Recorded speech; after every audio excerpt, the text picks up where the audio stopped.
Espero que coisas lindas aconteçam com você e quando acontecerem, espero que você acredite que é digno de cada uma delas. Espero que você nunca tente provar para uma pessoa o quanto você vale a pena. Espero que quando você citar as coisas que você mais ama no mundo, você nunca esqueça o seu nome.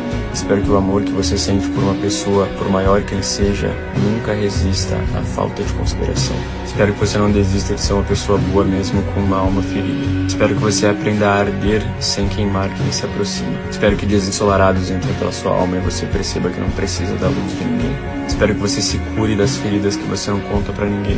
Espero que você não chore porque acabou e sim sorria porque aconteceu. Espero que você perceba que pessoas perfeitas não discutem, não falam mal dos outros e também não existem. Espero que você nunca corra atrás de alguém que sabe onde te encontrar. Espero que você perceba que aquilo que te faz especial é justamente aquilo que você detesta em você. Espero que na sua vida você fale mais, eu não acredito que eu fiz isso, e menos, eu deveria ter feito isso.